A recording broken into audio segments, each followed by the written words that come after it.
I probably should have looked in the mirror before I got on camera, huh? Well, it's still you. I mean, Jesus. Good morning. Paul, I'm a little angry this morning. Not angry. Oh, okay. I am disappointed I see. in our friend Alex Kipman.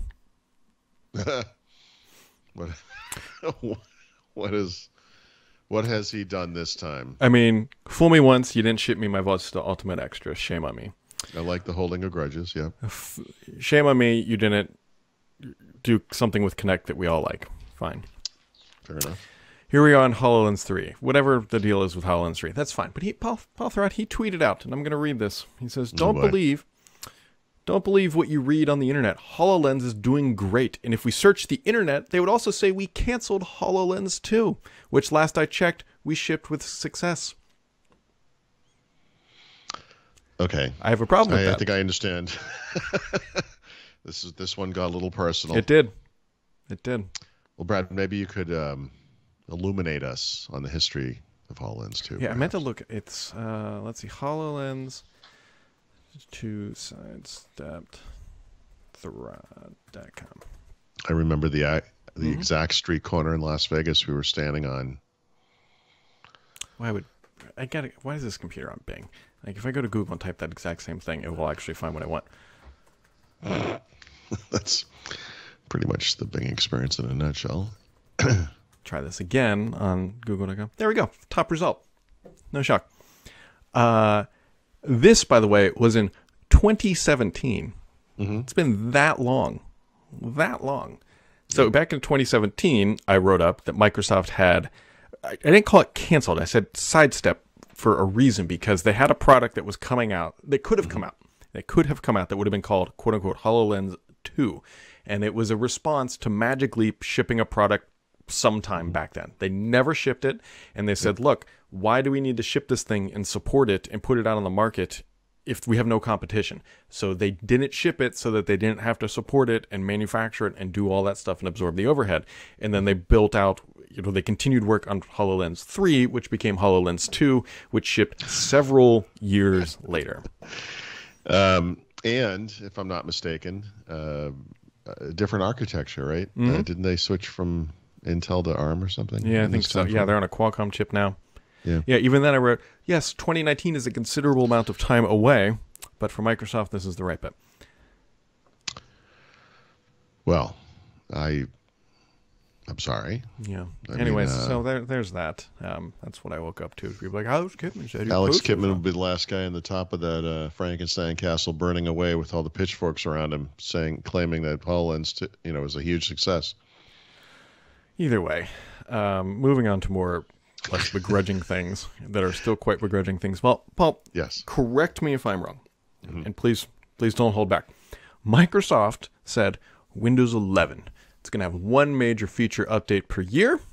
Yes. That's it. And we all set off fireworks, popped the champagne, said, this is great. Can you inform the audience, what did Microsoft announce yesterday? Man, and they did it in the weakest possible way through the smallest freaking province of the Windows empire, the Windows Insider team. Well, the Windows Insider team is going to experiment, as they call it, with adding new features to Windows via 3 different types of experience packs, 2 of which we know about officially, feature experience packs and online service feature packs, which they first mentioned last October, and then a third way via the so-called web feature pack, which people had seen in the store before and no one knew what it meant, and I speculated, as it turns out now correctly, that those updates are related to the widgets interface in Windows 11. But yeah, basically these are midstream ways to update Windows 11 with new features ahead of a feature update. Yeah. But then, Paul, how are they going to, if you could clarify for the dear audience, how are they going to update Windows 11 in February with these new features? My understanding is via normal cumulative updates, also store updates, depending on the update you're talking about, yeah. Am I not leading in the right direction? I'm sorry. No. It's to me, there's so many ways that Windows 11 can now be updated that are not official feature updates. It's probably 17 different ways, yeah. Yeah. I don't even understand why we need new names for these things. I don't either. It's just, it's an out-of-band update. Call it a pack. Call it anything. Who cares? Like they've actually technically updated Windows 11 at least 3 times with new features, right? There was an emoji update. There was that update to the default apps interface. And, well, we didn't, technically this one's in preview, but this month now, I guess next week, they will deliver an update to the settings app that adds some Microsoft account management capabilities, very minor. Most of it just links to websites, but it is an update, right? This is the type of thing that wouldn't typically have gotten midstream, at least in the early days of Windows 10. These would have come in a new version of Windows 10. I feel like they kind of should have. Yeah, so we've gone from like 2 nuclear bombs a year to death by 1,000 cuts. Yeah, I think is what you're leading down to, or leading to. There's just going to be a whole bunch of little stuff, and now they have multiple packs. They should have. Do you think that? Yeah. Do you think the project lead for all these packs are just called Sherpa? Carrying them all up. So I mean, the mountain kind of of Windows 11. A mixed mind here. I mean, Windows 11 shipped very incomplete with many functional regressions. And so arguably it needs to be updated if they're going to update it a bunch of times, like this year would be the time to do that. But on the other hand, is there really any indication that this is going to ever slow down? I mean, technically we could get new features. Well, we have already. I mean, how many? Listen, November, December, January, three full months of available. Well, we'll conclude. Okay, 4 for October. We have received 3 new features already. Like, I mean, technically they could just throw one at us every month. You know, that's my point. Is yeah. What is all what your point is? My point about video game exclusives. The meaning has changed so much that it doesn't even matter anymore, or it will soon not matter. You know that Microsoft. Listen, a feature update will probably come with new features, right? That hadn't been released to the public before. But when you think about it, the feature update is what a feature pack used to be, and we only did that for a very little while. But is to features what fixes were to service packs. And that was something that existed for many, many years, which is a roll-up of previously available and new security and non-security updates, right? That is essentially what a feature update has become, a roll-up of new, you know what I mean, of new and existing features. In about 12 years, you're going to be in a mental institution in a straitjacket, just vomiting out that. I understand everything that I just said. Yes, just like no, you got it's a feature pack. That's a web experience pack.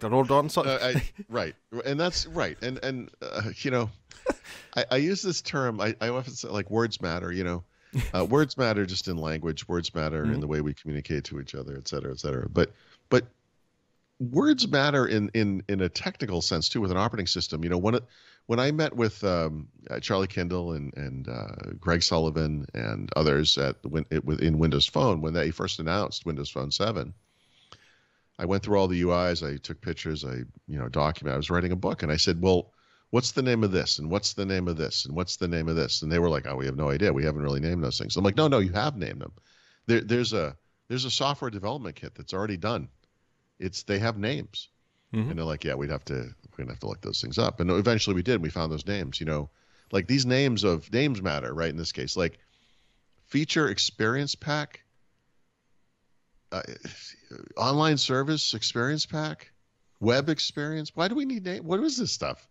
This is just cumulative updates. I don't understand why they have names. Yeah, so stupid. Yep.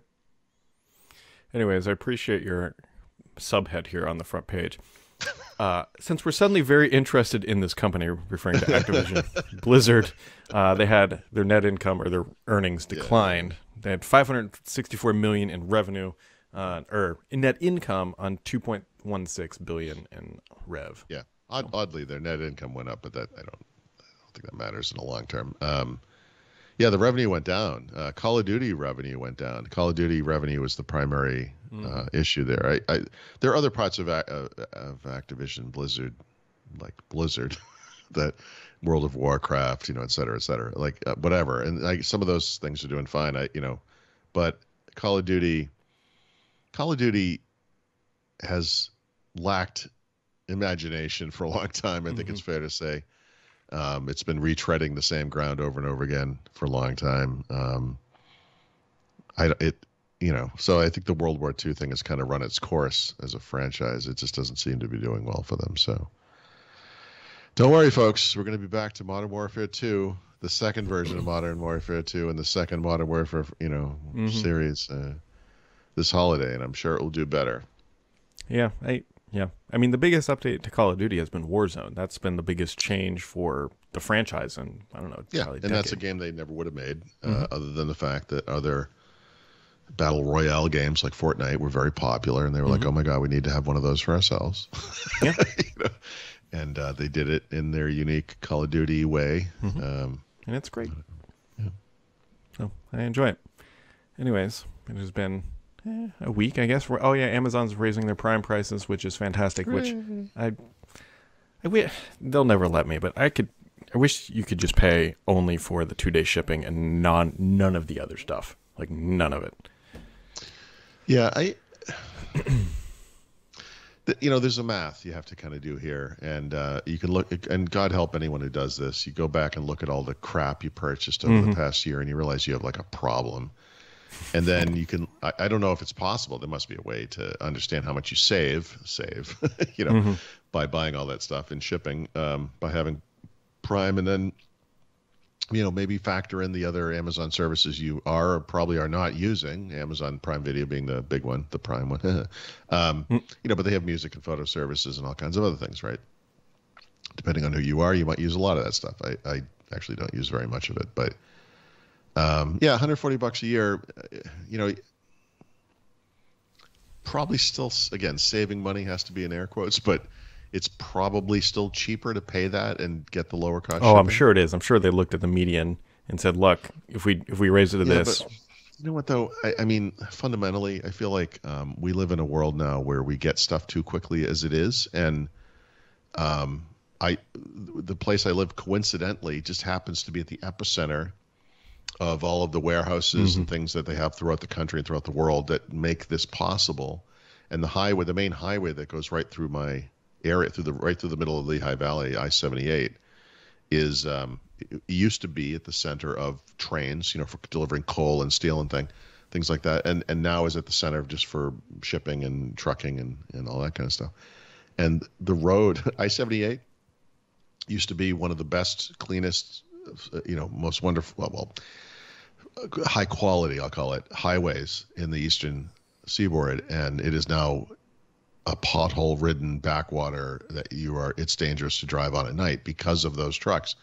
And Amazon's not paying to repair the road, and they should be, right? I mean, that should be part of it. And the cost of what they do should go up. The cost of what we buy or the cost of what we get shipped should go up. It shouldn't be so convenient. And, I don't know. We just learned from their earnings that it's not profitable. Which is unbelievable. I just don't know what to call this. It's like a moral weight. It's not even moral. There's a weight to this.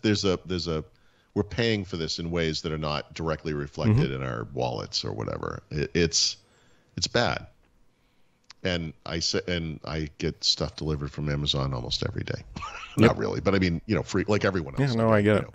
So I'm part of the problem for sure. I don't know. My solution is to move so I don't see it. I'm kidding.